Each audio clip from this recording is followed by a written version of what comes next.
profesi ya, serta seluruh karyawan terhadap pelanggan. Nah, jadi di sini tindak lanjut dari keluaran berupa hasil ya dari tindakan yang telah dilakukan terhadap pelanggan. Apa sih misalnya ya? Contoh misalnya pasien itu kira-kira sembuh nggak sih terhadap pelayanan yang telah diterima ya, setelah diobati itu sembuh nggak sih misalnya ya. Soal masyarakat itu katakanlah setelah diberikan upaya edukasi kira-kira ya mau kembali lagi nggak sih datang untuk memeriksakan kehamilannya misalnya. Nah, jadi peran serta masyarakat dalam contoh lain misalkan dalam kegiatan posyandu ya, itu juga merupakan hasil yang dicapai karena adanya pelayanan yang diberikan. Ya. Seorang tidak akan berpartisipasi kembali atau menggunakan pelayan tersebut ya di waktu yang akan mendatang karena tadi katakanlah dari segi harapan itu tidak terpenuhi. Ya. Kemudian hasil yang diharapkan dapat berupa perubahan yang terjadi pada pelanggan. Ya. Apa di sini sih perubahannya ya? Ada perubahan baik secara fisik, ya, kemudian maupun sosial, psikologis ya termasuk kepuasan pelanggan di dalamnya. Ya, saya merasa senang misalnya merasa lebih baik ya ataupun penyakit saya sembuh ya itu yang utama misalnya ya kalau kegiatan kuratif. Kemudian hasil merupakan pendekatan secara tidak langsung namun sangat bermanfaat untuk mengukur mutu pelayanan kesehatan di baik di puskesmas maupun di rumah sakit ya ataupun pelayanan kesehatan lainnya. Nah, di sini bisa kita logikakan ya bahwasanya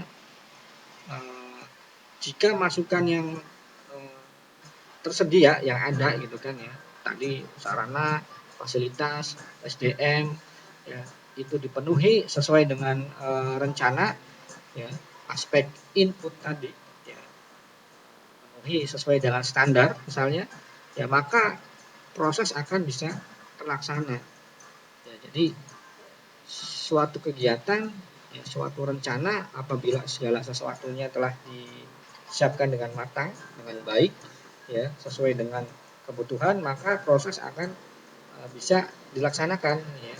Nah, kemudian apabila proses itu telah dilaksanakan sesuai yang direncanakan ya berdasarkan kriteria yang ada atau berdasarkan standar-standar yang ada maka hasilnya akan yang diperoleh akan lebih baik ya. Nah, jadi output atau hasil itu tentunya akan sesuai dengan proses yang dilakukan dan rencana yang telah dibuat sebelumnya. Jadi di sini penting untuk disikapi bahwasannya dalam pelayanan kesehatan yang terkait dengan perencanaan ya bahwasanya kapan sih harus disediakan sumber daya tersebut ya atau masukan tersebut ya kemudian setelah itu mau ngapain gitu kan ya apa yang harus dilakukan ya dan apa yang ingin dicapai ya. Kemudian dalam terkait dengan mutu pun tentu ada monitoring ya monef untuk meyakinkan bahwasanya sudah sesuai belum sih apa yang kita lakukan gitu kan untuk meyakinkan bahwa apa yang direncanakan benar-benar dilaksanakan ya inputnya sudah ada prosesnya sudah dilakukan tapi jika hasilnya tidak sesuai yang direncanakan nah itu menjadi suatu kajian ya mengapa dan apa yang harus dilakukan selanjutnya untuk mengatasi permasalahan tersebut ya. Kemudian nah ini bisa kita lihat ya tentunya tadi ya komponen-komponen input proses dan outcome ini ya secara umum ya dalam analisis pelayanan kesehatan ya berdasarkan pendekatan sistem tentunya perlu juga memperhatikan faktor lingkungan ya, adanya kebijakan ketersediaan logistik ya maupun bagaimana pengelolaan atau manajemen ya di dalam organisasi tersebut ataupun di dalam lembaga tersebut. Ya, bisa kita lihat di sini tadi input terkait dengan standar pelayanan, ya, tenaga, peralatan, ya. Ini terkait dengan misalnya masyarakatnya itu sendiri, ya, misalkan ibu hamil, ya, ruang periksa, kemudian ada kartu menuju sehat, tablet FE, vaksin misalnya, ya, obat, kemudian ya, dan lain-lain, ya. Kemudian tentunya SD sumber daya ini harus tadi dikelola, ya, di-manage ya, ataupun diorganisasikan secara efektif dan efisien ya dalam suatu proses bagaimana memeriksa pasien, ya, bagaimana mendeteksi resiko kehamilan, bagaimana pengelolaan obat misalnya, ya, termasuk upaya konseling ataupun penyuluhan kepada masyarakat ya dilakukan dengan sesuai dengan prosedur ataupun standar, ya, sehingga nah ini harapannya ya pengetahuan ibu tentang kehamilan misalnya meningkat kunjungannya, kunjungan kehamilan itu ya keempat misalnya ya 85% misalnya atau 90% ya. Kemudian pengetahuan tentang zat gizi juga meningkat ya. Nah ini tentunya siklus ini akan terus berulang ya. Dan dalam konsep manajemen mutu tentunya ada upaya berkelanjutan untuk meninjau atau mengkaji setiap komponen-komponen ini ya, input, proses, dan outcome. Nah, selanjutnya ini adalah beberapa contoh pengkajian ya, terhadap mutu layanan kesehatan berdasarkan menggunakan pendekatan sistem. Ada beberapa pertanyaan-pertanyaan yang dapat digunakan ya dalam melakukan pengkajian ketiga komponen tersebut. Ya. Contoh misalkan di input ya di sini ya pengkajian terhadap komponen input ya terhadap sarana pelayanan, lingkungan dan petugasnya. Ya, misalnya apakah petugasnya ramah, apakah petugasnya sesuai dengan kualifikasi, ya, apakah petugasnya saling membantu dalam melaksanakan tugas, ya, mengetahui pengetahuan, ya, produk knowledge-nya itu, ya. Nah, ini tentunya setiap orang yang ada di sana tentunya harus menguasai, harus mengetahui bagaimana misalnya terkait dengan prosedur pemeriksaan pasien. Ya, mungkin ada saja orang yang baru pertama kali datang ke sana ingin berobat misalnya, itu kemana sih ya? Setidaknya petugas yang ada di depan itu dia bisa menjelaskan, ya. Seperti mungkin kalau ada pergi ke suatu bank ya, ketika ditanya, ya, nah orang yang di depan itu entah itu security biasanya dia walaupun bukan tugasnya tapi dia mengetahui ya dan apa yang harus dilakukan ya ketika orang mau menabung katakanlah itu misalnya persyaratannya apa saja gitu kan, mengisi formulir, cara mengisi formulirnya seperti apa ya, dan jika ada keluhan dari konsumen atau nasabah lain ya itu prosedurnya kemana, itu pun sama di pelayanan kesehatan pun seperti itu ya. Mungkin kalau di rumah sakit swasta biasanya ada di depan itu ya yang petugas tanya mau berobat atau mau apa gitu kan ya, karena yang datang ke rumah sakit tidak hanya orang yang berobat biasanya ya, ada yang mau menjenguk pasien misalnya ya, kemudian ada juga yang ingin mengecek kesehatan misalnya ya untuk keperluan-keperluan tertentu, atau bahkan ada ya mahasiswa yang ingin melakukan penelitian itu ya, jadi harus tahu nanti kemana diarahkan ya. Nah itu juga salah satu komponen yang dinilai oleh pelanggan ya, bukan hanya pelanggan yang sakit tapi juga setiap orang yang datang ke sana tentunya harus nanti oleh petugas itu harus bisa diarahkan atau harus bisa dilayani dengan baik ya. Kemudian yang selanjutnya adalah sarana pelayanan ya, apakah peralatan yang ada sesuai standar. Nah ini juga bisa dinilai oleh pelanggan internal maupun pelanggan eksternal. Kalau pelanggan eksternal dia saya rasa ya pasrah-pasrah saja gitu kan, karena dia mungkin tidak paham gitu kan ya, ketika datang ke rumah sakit memberikan obat ya yang penting dia terima obat, dilakukan tindakan, diperiksa, harapannya sembuh ya. Tapi kalau beda halnya pelanggan internal, ya pelanggan internal itu karena dia petugas kesehatan misalnya, ya ataupun tenaga penunjang medis misalnya, ya, tentunya dia akan tahu ya apa namanya alat ataupun bahan yang diperlukan untuk melakukan suatu tindakan misalnya ya terkait dengan alat-alat medis misalnya ya ataupun obat-obat ya kemudian uh, kalau untuk tenaga yang lain misalnya ketersediaan uh,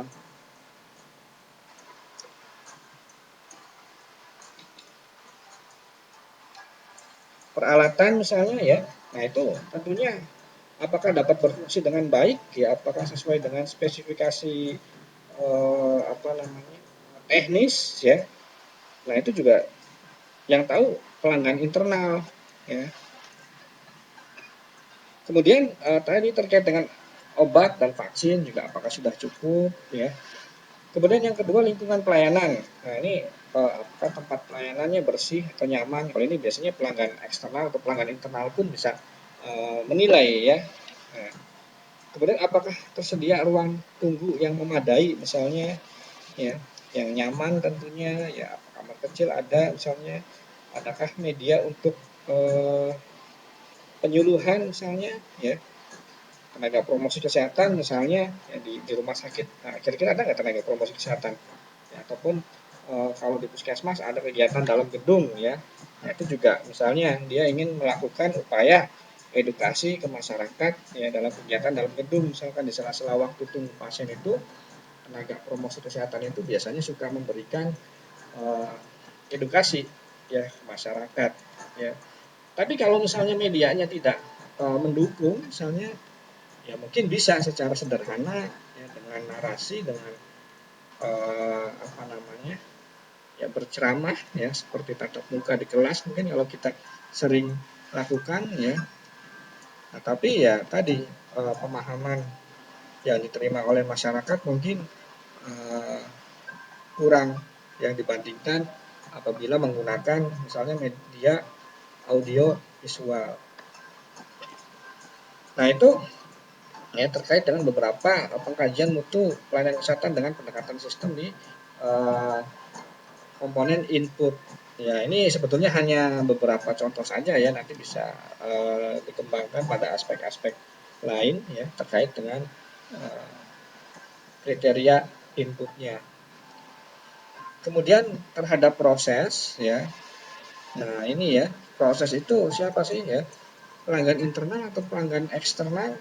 Nah, dua-duanya sebetulnya bisa menilai ini ya. Apakah pelayanan sesuai dengan protap? Ya, mungkin kalau kita ya tidak paham masyarakat awam itu ya tidak bisa menilai. Oh ini nggak sesuai dengan protap gitu kan ya. Yang penting mereka datang ya diterima, dilayani, diobati, ya harapannya sembuh gitu kan.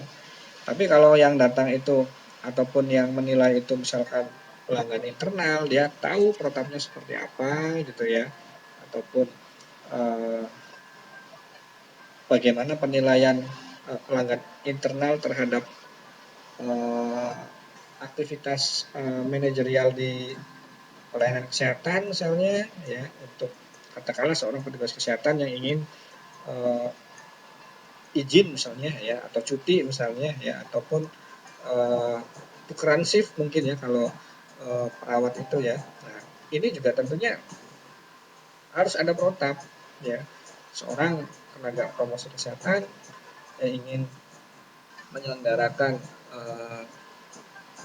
penyuluhan atau edukasi di masyarakat itu pun harus ada protap ya termasuk protap bagaimana menggunakan alat-alat ya media dalam promosi kesehatan. Kemudian jika belum ya bisa dicari apa sih penyebabnya gitu kan. Mengapa sih katakanlah terkait dengan data ini ya contoh pengkajian proses ya. Bagaimana sih laporan-laporan tiap program misalnya itu selalu eh, lambat misalnya ya lambat dikumpulkan atau terlambat disetorkan ke jenjang yang lebih tinggi misalkan di kabupaten atau kota ya.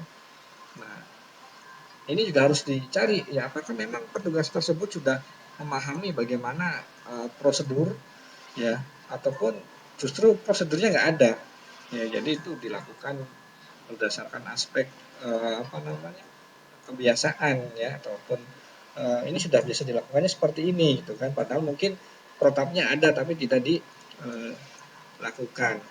ya. Nah, ini tentunya dalam pengkajian proses ini perlu melibatkan petugas lain misalnya ya, sebagai sumber informasi ya. Kenapa sih katakanlah eh, proses pelaporan ya, data itu terjadi keterlambatan misalnya, kita tanya ke rekan kerja, kita tanya ke atasan ya, ataupun orang lain yang memang berkaitan dengan aktivitas tersebut.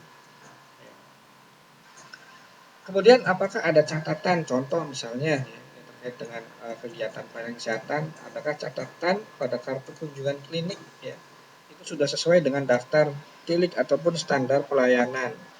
Ya, jadi catatan pada kunjungan klinik ya, mungkin yang biasa digunakan untuk ketika pasien datang kemudian dicari itu ya, rekam medisnya itu ya, itu isinya sesuai dengan standar atau belum misalkan. Ya, secara sederhana mungkin itu harus eh, semua yang ada di sana harus diisi misalnya ya. Jadi jangan sampai terlewat misalnya ya. Jika belum, kenapa sih ya, pada petugas apakah memang eh, karena tadi pasiennya banyak sehingga terburu-buru ya, ataukah memang ada penyebab lain sehingga daftar tilik tadi ya tidak diisi sesuai dengan protapnya ya.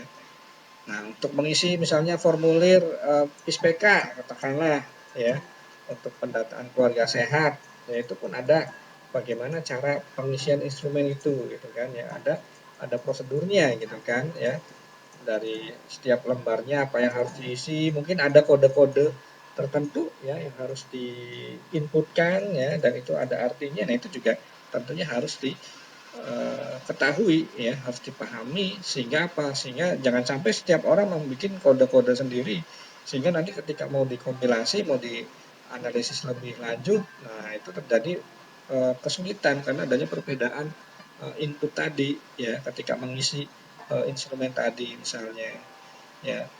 Nah, itu pengkajian terhadap uh, proses ya. Kemudian pengkajian terhadap hasil ya. Nah, hasil di sini ya dapat diperoleh langsung ya dari perubahan perilaku pasien ya. Perilaku pasien misalnya ya, untuk menilai mutu pelayanan ANC ya, pasien ibu hamil ya, dia sudah uh, sadar misalkan setelah diberikan edukasi ya tadi di tahap proses itu, kemudian di waktu berikutnya ya, orang tersebut datang kembali misalnya untuk memeriksakan kehamilannya ya. Tentunya tadi ya, biasanya kesan pertama ya, di dalam menerima pelayanan itu dijadikan sebagai acuan untuk menggunakan ya, atau melakukan kunjungan ulang katakanlah ya, terhadap pelayanan kesehatan tersebut. Bisa jadi misalkan seorang ibu itu ya menilai misalnya petugas kesehatannya ramah misalnya ya, enak diajak ngobrol misalnya ya, bisa memberikan informasi yang jelas ya. Nah, pada akhirnya ibu tersebut atau responden tersebut ya, dia akan eh, datang kembali ya, ke baik ke posyandu maupun ke puskesmas katakanlah ya, seperti itu.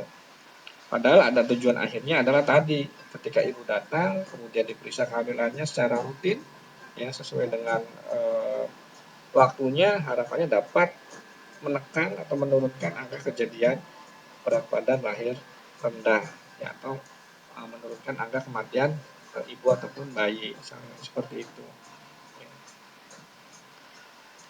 Kemudian selanjutnya ya, terkait dengan mutu ya, tadi ada input, proses, output ya, ada standar masukan, standar proses, dan standar keluaran ya. Berbagai komponen telah disampaikan apa saja sih masing-masing komponen itu ya.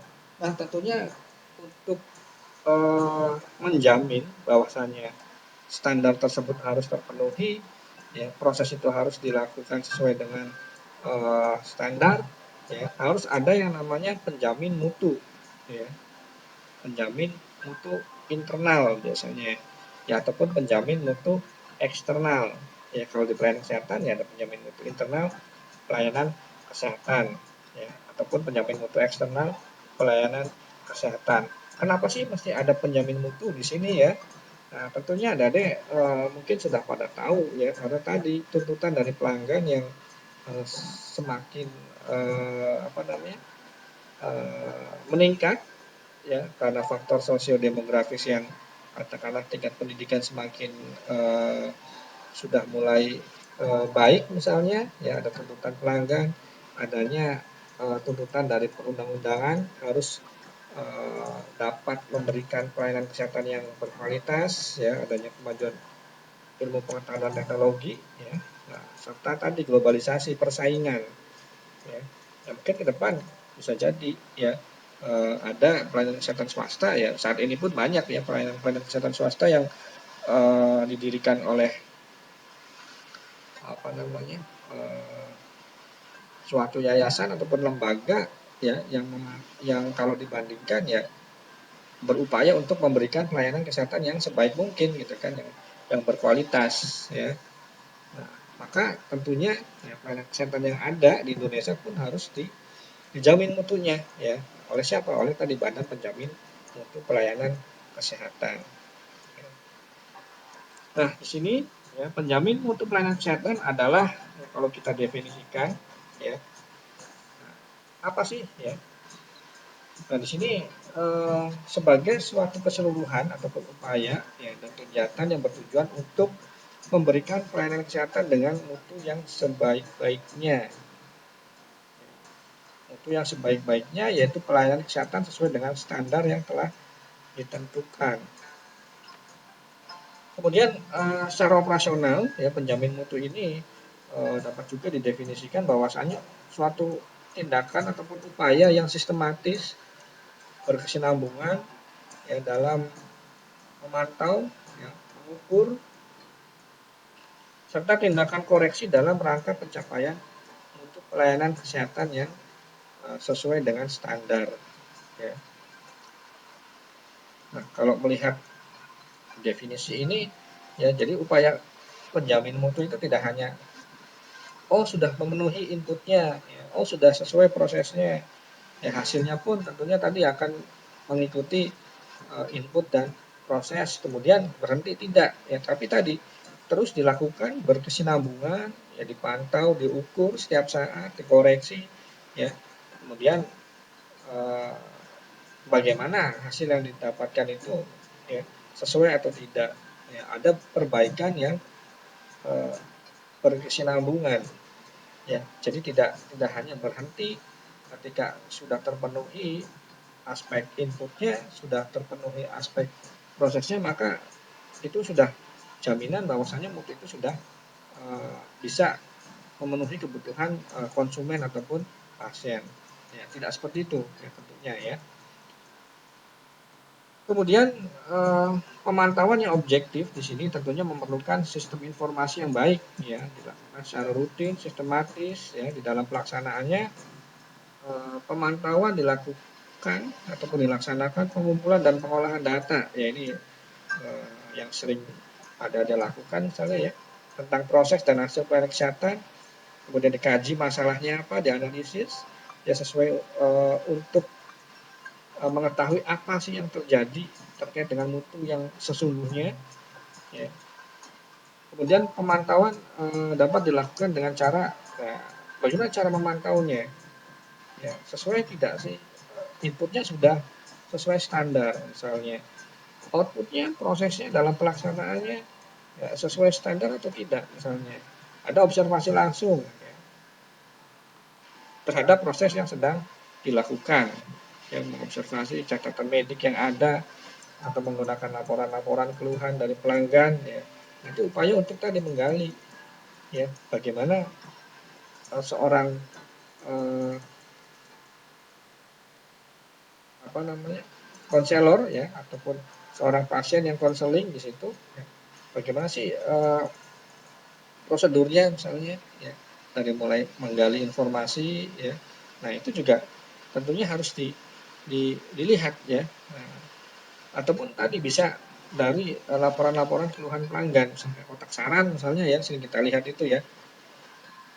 Itu salah satu upaya untuk tadi penjaminan mutu sebetulnya ya.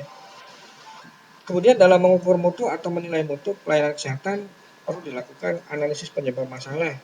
Siapa sih masalahnya misalnya?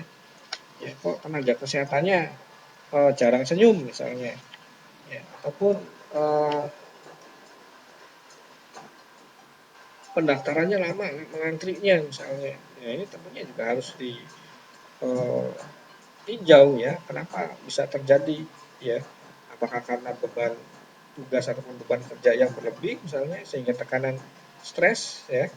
Nah, kalau tadi di aspek pendaftaran misalnya bagaimana ya, karena masih manual misalnya harus dicari satu-satu dan jumlah tenaganya terbatas sehingga memerlukan waktu yang lebih lama misalnya.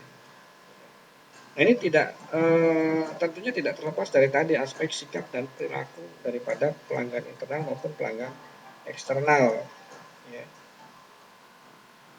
Kemudian tentunya setelah ada observasi, diukur, dinilai, ya diketahui penyebabnya, ada tindakan koreksi yang dilaksanakan ya berdasarkan penyebab masalah yang ditemukan.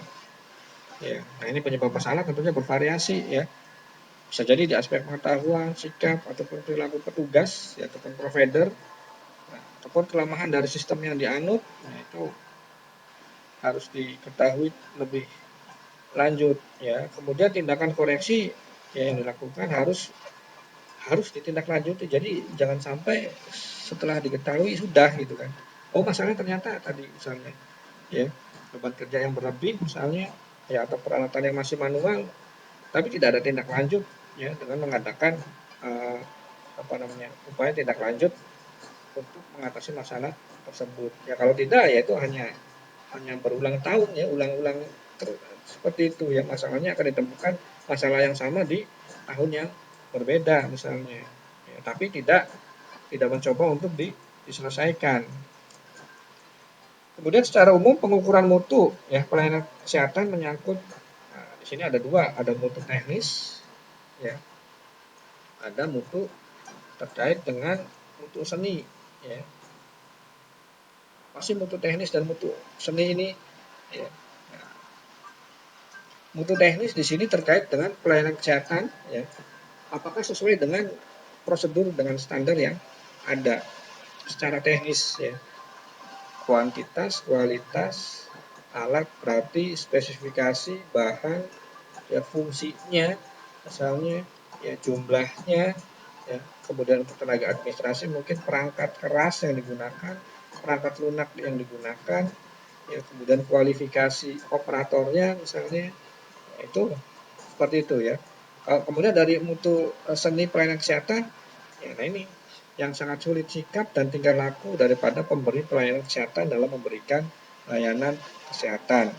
Ya, bagaimana cara berkomunikasi dengan pasien, ya bagaimana seorang petugas, ya tidak hanya petugas kesehatan loh ya, pokoknya petugas yang ada di uh, pelayanan kesehatan itu, ya baik security misalnya, ya kemudian tenaga administrasi, ya kemudian apoteker, dokter, bidan misalnya, perawat, ya yang ada di sana tentunya sikap dan tingkah laku ini ya, prosedur ada tapi ya misalnya dengan eh, kurang ramah misalnya dalam berkomunikasi dengan pasien ya, nah itu juga akan berpengaruh terhadap mutu tersebut secara keseluruhan ya. Kemudian selanjutnya ya terkait dengan mutu ada standar pelayanan kesehatan. Nah, standar ini adalah bagian terpenting ya dari suatu pelayanan yang ada ataupun yang tersedia ya, dan dipatuhinya standar yang sudah ditentukan. Mengapa? Ya karena ya, pelayanan kesehatan yang bermutu adalah apabila pelayanan tersebut ya, atau pelayanan kesehatan tersebut dilaksanakan sesuai dengan standar yang ada. Nah, pada umumnya ya, eh, di lapangan ya banyak variasi yang ditemukan dalam pelaksanaan pelayanan kesehatan. Ya, karena tadi dari aspek seni tadi misalkan, lah kalau standar teknis itu semuanya eh, bisa terpenuhi. Ya. Tapi kalau mutu dan seni terkait dengan sikap, tingkah laku, keramahan, ya pelaku pemberi pelayanan kesehatan itu bervariasi ya, dinamis artinya ya, setiap orang mempunyai karakteristik yang berbeda-beda ya dalam memberikan pelayanan kesehatan. Nah, di sini dalam penjaminan mutu tentunya ya, dalam penjaminan mutu pelayanan kesehatan, standar digunakan untuk menjadikan variasi yang ada seminimal mungkin ya.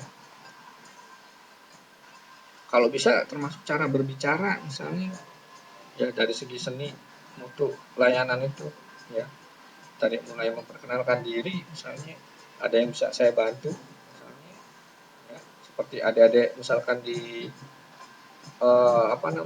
resepsionis ya, entah itu di bank misalnya ataupun di fasilitas publik yang lain. Nah, ini seperti itu ya, dari awal pembicaraan sampai eh, apa namanya akhir itu ya ada prosedurnya ya. Contoh yang sederhana, cara mengangkat telepon aja misalnya ya, nah, itu juga kan sama ya. Nah, itu ada teksnya itu biasanya ya, kalau kalau sepengetahuan saya ya. Jadi di kantor-kantor itu biasanya ada teksnya untuk mengingatkan apa, yaitu prosedurnya atau standarnya ketika seseorang menerima telepon dari luar misalnya.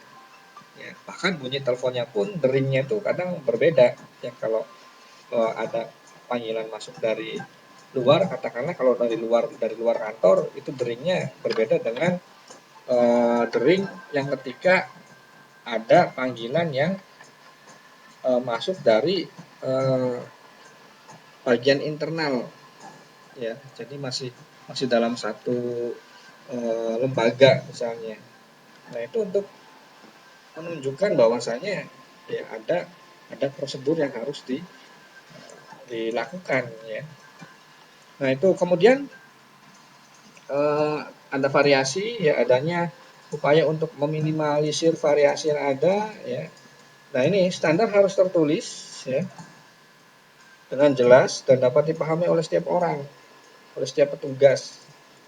Kenapa? Ya ini supaya orang mempunyai persepsi yang sama. Jangan sampai ada penafsiran yang berbeda-beda. Ya, maknanya harus bisa dipahami ya. Nah, seperti itu. Kemudian standar juga harus valid. Nah, ada kesesuaian antara standar dengan hasil yang diinginkan. Ya. Kemudian apabila standar dipatuhi, maka hasil tentunya tadi hasilnya akan tercapai. Ya. Ditulis dengan jelas, ya, harus valid, tercantum dalam standar pelayanan, juga harus realistis, ya. Artinya tidak terlalu sulit untuk dilaksanakan oleh orang lain atau orang petugas, ya. Jika suatu saat misalnya petugasnya ganti, nah itu ya. Makanya kenapa harus bisa dipahami dengan mudah. Ya, jika suatu saat petugasnya ganti atau shift, ya biasanya kalau di pelayanan kesehatan kan suka ada shift, misalnya kalau perawat ya, security juga sama ada shift misalnya ya. Kemudian petugas yang lain misalnya dokter jaga juga ada shift misalnya ya. Nah, di sana jika standar pelayanan tersebut digunakan oleh petugas yang tidak sama, maka variasi yang akan terjadi sangatlah kecil. Maksudnya tadi, jangan sampai ada pemahaman yang berbeda terhadap standar tersebut. Peran standar dalam penjaminan mutu pelayanan kesehatan sangatlah penting ya, untuk dapat melakukan pendekatan penjaminan mutu dalam pelayanan kesehatan. Ya, maka perlu dipahami apa yang dimaksud dengan standar. Nah, ini beberapa definisi ya terkait dengan standar. Ya. Nah, yang pertama di sini ya adalah rumusan tentang penampilan atau seni ya, ataupun nilai ya, yang diinginkan yang mampu dicapai berkaitan dengan parameter yang telah ditetapkan. Rumusan tentang penampilan atau nilai yang diinginkan. Ya. Keinginannya seperti apa sih memberikan pelayanan kesehatan yang seoptimal mungkin ya, dengan cara misalnya ya. Nah, itu kondisi yang diinginkan atau yang mau dicapai berkaitan dengan parameter yang telah ditetapkan. Ya. Kemudian standar juga didefinisikan ya menurut Dona Bedian di sini adalah kisaran variasi yang dapat diterima ataupun dirancang secara profesional berdasarkan kriteria yang sudah ditetapkan. Ini ya. Jadi patokan adalah adanya kriteria yang sudah ditetapkan sebelumnya. Keadaan ideal atau tingkat pencapaian tertinggi dan sempurna. Ya. Ada standar nilai misalnya kalau di dunia kampus itu ya. Kemudian ada pernyataan tertulis yang berisi spesifikasi ataupun rincian tentang suatu hal yang sifatnya khusus untuk mencapai tujuan ataupun keinginan ya, yang dijadikan sebagai patokan ataupun pedoman. Ya. Nah, jadi di sini bisa kita simpulkan bahwasanya ya standar itu adalah tingkat tercapaian ideal. Jadi kondisi ideal yang minimum katakanlah ya. Minimum harus bisa dipenuhi. Ya, minimum yang harus bisa dicapai. Ya. Tingkat ketercapaian ideal yang diinginkan ya, dan merupakan tujuan yang dicapai. Kemudian selanjutnya ya standar dalam pelayanan. Nah, standar itu tentunya harus berkembang. Tadi kaitannya dengan continuous improvement, yaitu tulisannya koreksi ya. Ada continuous improvement ataupun perbaikan berkelanjutan. Ya, jadi standar yang digunakan mungkin tahun ini dengan tahun berikutnya, dari satu periode ke periode berikutnya itu bisa berbeda. Ya, karena adanya tadi ya ada beberapa komponen, adanya tuntutan dari masyarakat, adanya tuntutan dari peraturan atau perundang-undangan misalnya, adanya perkembangan iptek, ya, adanya tekanan dari masyarakat, adanya arus globalisasi, sehingga apa? Sehingga ya agar pelayanan kesehatan itu atau suatu organisasi atau lembaga itu bisa survive ataupun bertahan, maka harus berkembang, ya, harus dinamis di dalam menjaga mutu layanan yang diberikan. Contoh di sini misalnya ya, pernyataan standar yang ideal harus memenuhi unsur ada 4 ya, A, B, C, D ya, kayak pilihan ganda, audience, behavior, kompeten, dan degree ya. Subjek yang harus melakukan sesuatu, subjek yang harus melakukan sesuatu atau pihak yang harus melaksanakan atau mencapai isi dari standar. Kemudian perilaku apa sih ya, di sini apa yang harus dilakukan, diukur, dicapai, dan dibuktikan. Behavior. Kemudian kompetensi adalah kompetensi, kemampuan, target, atau spesifikasi atau kriteria yang harus dicapai. Sementara degree atau tingkat periode, frekuensi, ataupun waktu yang dibutuhkan. Ya, kita lihat ya, contoh misalnya ada anatomi standar ya. Ini pernyataan standarnya misalnya ya, setiap puskesmas di Kabupaten Sukamaju pada tahun 2025 harus mencapai target pelayanan K4 minimal sebesar 85% dari jumlah populasi yang ada. A-nya apa sih? Ya. A-nya itu tadi adalah audiens. Siapa audiensnya? Subjek yang harus melakukan sesuatu atau pihak yang harus melaksanakan dan mencapai isi standar adalah puskesmas di Kabupaten Sukamaju. Ya. Kemudian poin B-nya adalah apa yang harus dilakukan, diukur, dicapai, dan dibuktikan adalah harus mencapai target pelayanan keempat. Ya. Berapa kompetensinya atau targetnya atau kriteria yang harus dicapainya adalah 85% dari jumlah populasi dan periode waktunya kapan? Yaitu di tahun 2025. Ya. Nah, seperti itu. Kemudian ada standar, ada protokol, dan ada indikator. Ya. Ini semuanya berkaitan ya. Dalam pelaksanaannya tentunya ya sebuah aktivitas organisasi, ya tadi sudah ada standar input, standar proses, ya, kemudian standar daripada luarannya, ya. Kemudian supaya standar itu yang sudah ditetapkan itu dapat bisa dicapai, ya, maka perlu adanya pedoman, ya, petunjuk pelaksanaan, ada petunjuk teknis, ya, ada protokol, ya, ada protap ataupun standar operating prosedur ataupun SOP, ya. Kenapa sih harus ada, ya? Nah, ini salah satunya adalah untuk mengukur ketercapaian, ya, ada tidaknya standar, maka digunakan adanya indikator, ya, ada standar protokol itu yang digunakan untuk mencapai kondisi yang idealnya itu. Kemudian untuk melihat apakah sudah sejauh mana, ya, aktivitas yang dilakukan sesuai dengan standar, maka ada tolak ukur. Standar dapat dibedakan, ada standar masukan, ya, proses keluaran, ya, dan standar hasil. Lalu apa indikatornya di sini, ya. Nah, sebelum ke indikator, contoh misalkan standar, ya, standar masukan, tenaga, peralatan, fasilitas, sumber dana dan bahan, ya, ataupun organisasi, ya. Kemudian ada standar proses terkait dengan fokus pada interaksi profesi dengan pasien, profesi dengan konsumen, ya, interaksi pelanggan internal dan pelanggan eksternal, interaksi antar pelanggan internal, ya, untuk menilai pelaksanaan proses pelayanan kesehatan ataupun kinerja pelayanan kesehatan. Ya. Ini biasanya ada prosedur kerja, ya. Ada standar luaran, ya, ketentuan ideal yang menunjuk pada hasil langsung pelayanan. Sebut juga standar penampilan, ya, ada target pencapaian, contoh pencapaian program imunisasi, ya. Kemudian ada standar hasil, ukuran dari hasil intervensi pelayanan kesehatan.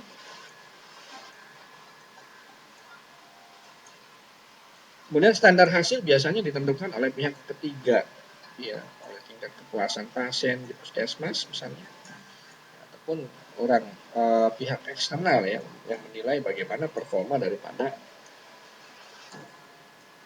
kinerja suatu organisasi ataupun lembaga. Kemudian dalam menetapkan standar di sini, ya, tentunya perlu komitmen dari semua orang, ya, bahwasanya harus setiap orang yang ada di dalam sistem tersebut harus termotivasi untuk memenuhi standar, ya, harus sesuai dengan apa yang ingin dicapai, ya, dari tujuan organisasi itu. Kemudian setiap standar harus mudah dimengerti tadi, ya, untuk menekan pemahaman yang berbeda, ya, harus mudah dipantau, ya, adanya indikator-indikator, ya, yang dijadikan sebagai tolak ukur. Kemudian harus ada tolak ukur terhadap penyimpangan standar. Kemudian dalam pelaksanaannya, ya, ada pedoman, ya.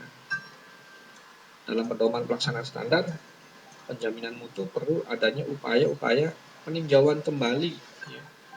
Sudah benar belum sih misalnya apa yang dilakukan, ya, atau jangan-jangan standarnya atau prosedurnya yang harus direvisi biasanya, ya, harus direvisi karena berdasarkan pengalaman yang sudah misalnya itu terlalu panjang misalkan, sehingga membutuhkan waktu yang lama, ya. Kemudian melihat kembali apa yang telah ditetapkan dalam rencana perbaikan, ya, RTL-nya itu bagaimana, ya, sudah tercapai, melampaui, ya, kemudian bagaimana dengan tindak lanjut yang dilakukan. Kemudian ada indikator. Nah, mengapa perlu indikator? Ya, adalah karakteristik yang dapat diukur tadi untuk melihat pencapaian, ya, usaha-usaha yang telah dilakukan, ya, dapat dipakai untuk menentukan keterkaitan dengan standar, ya. Indikator dimaksudkan untuk mengukur ketercapaian suatu standar pelayanan yang sudah ditetapkan, ya. Nah, ini ada dua ya, ada indikator persyaratan minimal dan indikator penampilan minimal. Indikator persyaratan minimal ini merujuk pada tercapai atau tidaknya standar masukan, standar lingkungan ya, ataupun standar proses ya,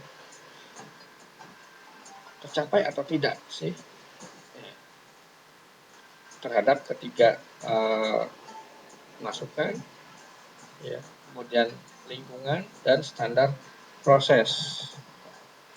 Ada standar masukan ya. Nah, standar masukan ini di sini merupakan tolak ukur yang merujuk pada ukuran SDM, sarana, alat, ya, dana dan pendukung pelaksanaan kegiatan lainnya. Contoh misalnya persentase kegiatan imunisasi, ya di mana ketersediaan jarum suntik misalnya itu terpenuhi, ya vaksin misalnya, ya. Kalau misalkan lingkungan, indikatornya seperti apa? Yang merupakan tolak ukur tentang organisasi dan kebijakan ya, terkait dengan manajemen ya dari organisasi ya, bagaimana sumber daya tersebut diorganisasikan ataupun dikelola dengan baik. Kemudian terkait dengan indikator proses, ya ini tolak ukur yang menunjuk pada ukuran standar proses yang dimaksud. Ya. Nah, indikator proses ini biasanya ya, kalau misalkan seorang petugas imunisasi tadi, bagaimana langkah-langkah atau protap di dalam memberikan imunisasi kepada pasien misalnya ya, kepada masyarakat. Kemudian indikator penampilan minimal ya. Tolak ukur yang berhubungan dengan luaran ya, dari suatu pelayanan kesehatan. Ini menunjuk kepada keluaran minimal yang ada berdasarkan standar ya, sudah bermutu atau belum gitu kan ya. Nah, di sini Dona Median ya, dalam pendekatan sistem pelayanan tentunya harus mengkaji ya tentang hasil pelayanan yang telah dicapai sebelumnya tadi ya, continuous improvement itu ya, jadi harus terus diperbaiki ya. Kemudian hasil layanan adalah tindak lanjut dari luaran yang ada. Nah, di sini oleh karena itu perlu adanya indikator ya, tolak ukur tentang hasil pelayanan tersebut. Ya, di sini indikator menunjuk pada hasil minimal yang dicapai berdasarkan standar yang telah ditentukan. Nah, itu ya indikator, jadi tolak ukur yang digunakan untuk tadi mengetahui apakah aktivitas yang dilakukan sesuai dengan yang direncanakan ya, atau sesuai dengan standar yang telah ditetapkan sebelumnya ya. Jadi di sini dapat disimpulkan bahwasanya ya, pelayanan kesehatan ya, suatu pelayanan kesehatan yang bermutu itu atau dikatakan bermutu itu apabila satu dia ya, apabila hasil yang didapat ya, SDM, alat, sarana dan dana berada atau sama dengan ya atau di atas indikator persyaratan minimal. Ya, minimal dia memenuhi aspek standar input. Ya. Kemudian yang kedua, apabila luarannya ya sama dengan atau lebih daripada indikator minimal dan hasil yang sama atau melebihi hasil minimal dari pelayanan kesehatan yang diberikan. Nah, itu ya terkait dengan standar ya, kemudian ada indikator ya di dalam pelayanan kesehatan ya. Itu saja mungkin ya materi yang bisa saya sampaikan pertemuan kali ini ya. Kurang dan lebihnya mohon maaf ya, silakan adik-adik bisa membaca langsung dari sumbernya ya. Ini sumbernya. Terima kasih atas perhatiannya. Saya akhiri. Assalamualaikum warahmatullahi wabarakatuh.